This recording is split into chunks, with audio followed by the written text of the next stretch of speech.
So today we're going to talk about different sampling techniques, okay?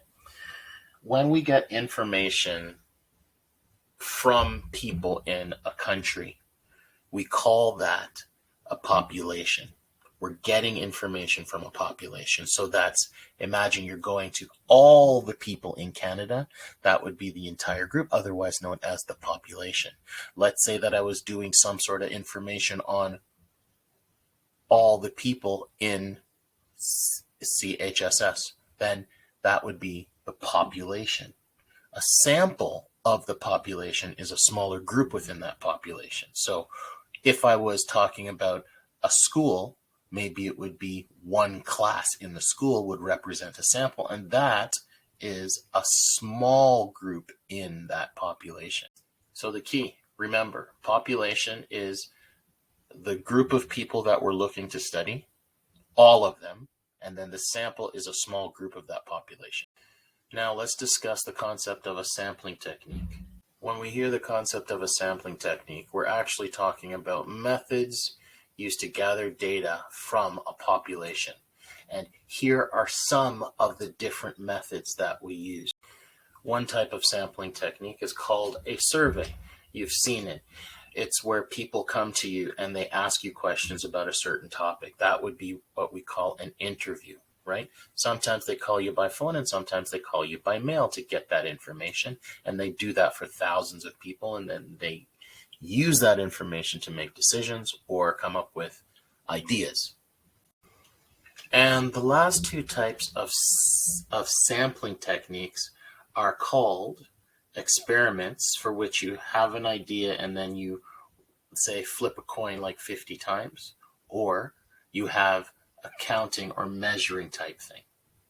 So for this next question, I need you to remember there are different kinds of techniques that we use to collect information, and we have a survey, an experiment, or counting and measuring. So now imagine if I give you a problem like this.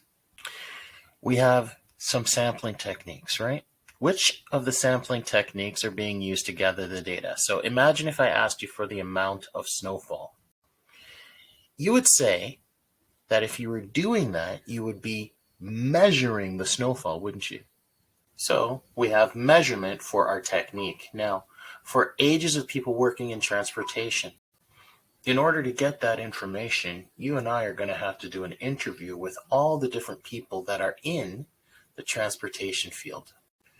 Now, imagine if I asked you to find out the method of traveling to work. We would do the same thing again, but this time maybe we would do a survey, but we'd do that survey by either telephone or mail.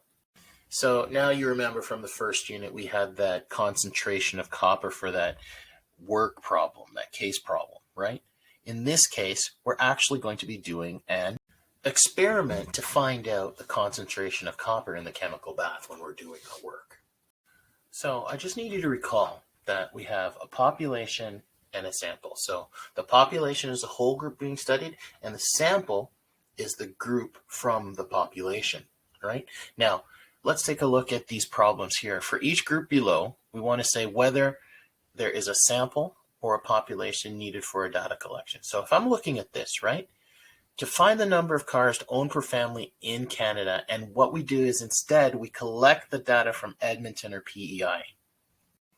So we're going to say that this is a sample because if you take a look at it, the entire population of Canada doesn't just include PEI and Edmonton, right? And I would tell you that this is not a really good sample because it's only a small section of Canada. Now for the next one, it says, check the quality of cars over the plan of 1 month, and we have every car is being tested. So this is what we call a population because we tested everything that we were looking for over that 1 month. And if we collect our information, it's a good representation of that information. So now what I want you to do is use what we've learned today to do the problems that I've provided for you.